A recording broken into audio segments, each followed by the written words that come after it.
Hello everyone, my name is Kevin Hernandez and welcome to Spill the Tea. Today we're spilling the tea on tobacco, which is brought to you by the Community Coalitions for Change, who works on reducing underage drinking, smoking, and other drug use one community at a time. Today we have 2P program specialist Addison Science with us today. Thank you for taking the time out of your busy schedule to join us today. Thank you for having me. Glad to be here. Let's get started. Can you tell us something about yourself, like who you are, what you do, and how does your work connected in the city of Colton? Yeah, no, definitely. Thank you again, Kevin. Really appreciate the opportunity to be here. As you mentioned, I am a program specialist with the San Bernardino County Superintendent of Schools. And the program that I represent is the Tobacco Use Prevention Education Program, otherwise known as 2P, which it's a statewide program that's really focused on bringing education, or especially tobacco education, to kids or students in schools. Wow, that's a lot of work, isn't it? Yeah, definitely. That's it. According to the California Student Tobacco Survey, 2 in 5 high school students in San Bernardino County who had never used a tobacco product were open to trying at least one tobacco product in the future.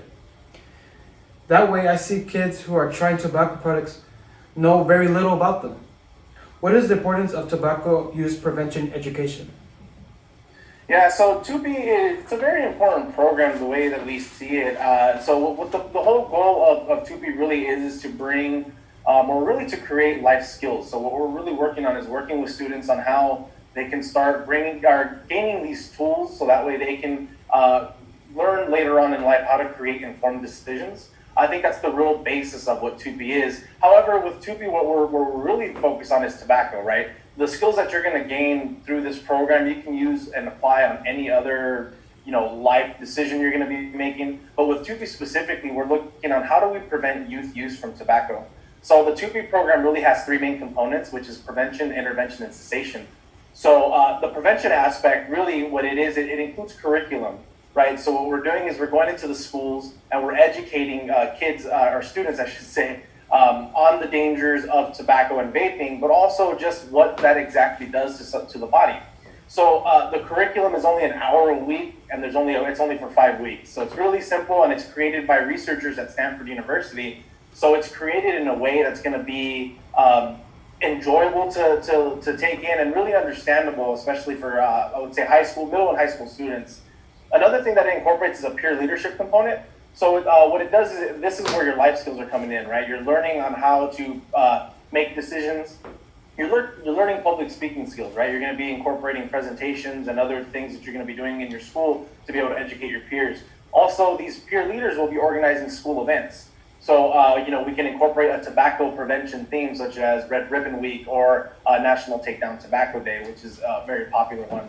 And then lastly, this program will really give students who want to become involved with this the opportunity to become advocates or advocate in their community, I should say. And so that's a great opportunity for them to go into their community, really understand how tobacco is playing a pivotal role in their communities, how it's negatively affecting a lot of where they live. And oftentimes we see is we don't really notice what's going on, especially with something as like tobacco, which is something that we're used to seeing, right? So these programs really help them create these decisions, life skills, and on how to make informed decisions. As I mentioned, it also includes intervention, right? An intervention component is how do we have positive counseling for students who are experimenting? Maybe they're not quite addicted yet, but they've been experimenting with these substances or with tobacco and vaping. And so what are some skills that they can gain in order to be able to really make that right decision and realizing, hey, maybe this isn't quite for me, it's not good for me, and it's a good positive opportunity for them. And then lastly, it includes a cessation component, which provides resources for quitting, right? There's often times we've seen students or even young adults who are just fed up with using it. And so we provide them the resources that they need in order to be able to seek these programs in order to help them quit. Well, that's a lot of good information to hear. In the 2017-2018 California Student Tobacco Survey, San Bernardino County students who had never used tobacco product were asked whether they would use it if one of their best friends offered them some. Those who answered anything other than definitely not were considered more at risk in the future tobacco use. In your experience, is this something you see across the board in the San Bernardino County schools? I don't want to speak on behalf of all schools, just because every school and different then school student culture might be a little different. But what we can talk about definitely is that for students who may not hit that, definitely not. There is a higher likelihood that they are at risk, right? To put it simple, all students are at risk, right? Because this is something that they're experiencing, that they're seeing, whether it's in school or out in their communities. So the real purpose, again, with the 2P program is really to educate them on this topic.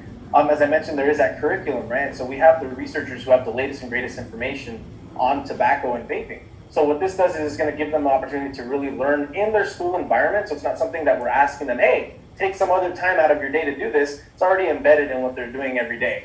And then so in addition to that, like I mentioned, we have that peer leader program, right? So this is something where they start gaining these skills on how to be able to identify what's going on in their community and maybe what's going on in their school. And then they're able to understand, like, hey, maybe, again, I don't want to be engaging in this behavior. I don't want to be using tobacco products because then I understand what would be the health consequences to that.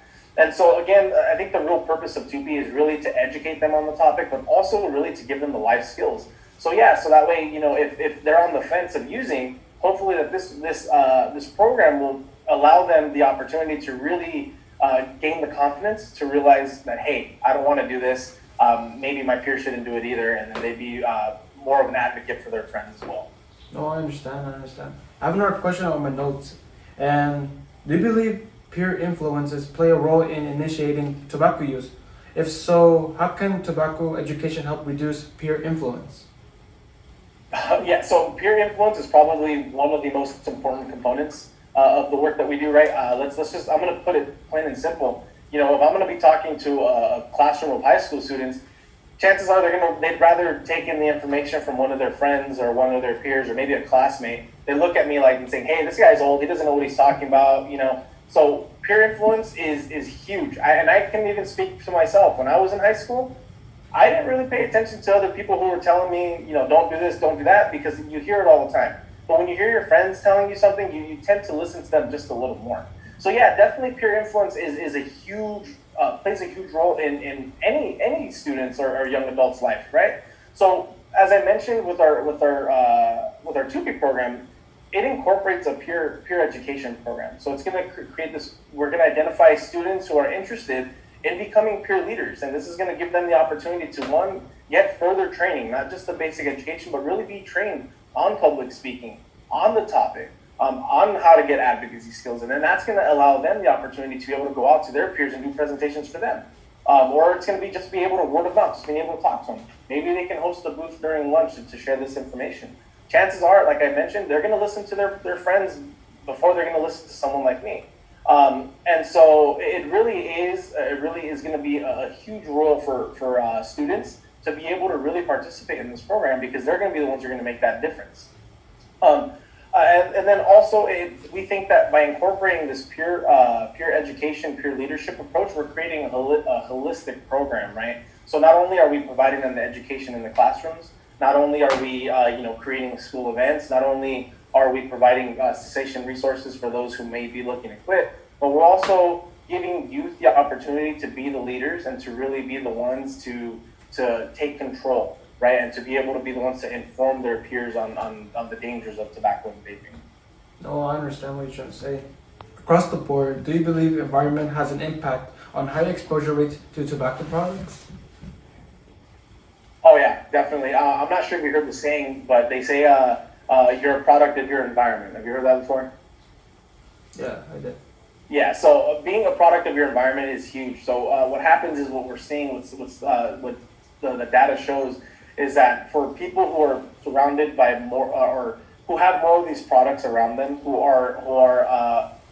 have much more advertising around them or exposed to this, there's a higher likelihood that they're going to be using these products. They're going to associate their childhood to these products, right? So the goal really is, one, again, the 2P program is really focused in the schools. How do we teach them how to gain these skills in the schools? But I think what makes this program very unique to other programs is at the end of the day, what we're going to be able to do is we're going to be able to connect these students, if they're interested, in being able to take part in tobacco prevention campaigns in their communities. There are a lot of different organizations and a lot of community coalitions, such as the Community Coalitions for Change, who are doing great work in their community, who want to see change in their community, right? So, there's only so much we can do in the schools, but then the kids still got to go out into their community. At the end of the school day, they go out into their neighborhood. On the weekend, they're out in their neighborhood. Summer vacation, they're out in their neighborhood. So obviously what we really want to do is, we want to educate in the schools, but we also want to give these students the opportunity to advocate in their communities, so that way they can see that environmental change. Because again, as research has shown, the less advertising there is in the community and the less exposure there is to tobacco products in a certain area, the less likelihood that someone is to even start. So really what we're trying to do is, one is not only educate, but we want to change the physical environment, so that way, youth are less likely to want to use a tobacco product. So so I think, like you said, environment plays a huge impact, and I think it's our role, not just as the 2P program, but really with our partners, such as the Community Coalitions for Change, to come together and really create programs together. And this is really going to allow us to, have the community working in their work, and then we're working in the schools, and that really creates a tobacco-free environment everywhere. No, I understand. I completely agree with you. We're towards the end of the interview. Would you like to say anything to our community, to our friends who are watching us today? Yeah, I just want to say thank you again for having me. I think this was a great opportunity. Kevin, this is, you've been a great host. I've been watching your other segments. You've done such a great job. And the coalition, this is a great idea for being able to reach a lot of people, especially in the times that we're going through today. And also just to keep up the great work. I know that the Community Coalitions for Change has done lots of great work in the city of Colton, and I know that there's other cities that they've worked on, but I know that they've done a lot of great work, especially on tobacco in the city of Colton. And those youth that are part of that, they have been instrumental. So I just want to say thank you for doing everything that you do for creating these healthier communities for our students, and then really just to ask that you continue that momentum because there's still a lot of work to do, but we're very appreciative of everything that you do. No, thank you. I'm very motivated. That's it. Thank you again for joining us today, Addison, on Spill the Tea. As always, don't forget to follow us on Instagram and Facebook at Community Coalitions for Change. This has been Kevin Hernandez, and we'll spill the tea next time.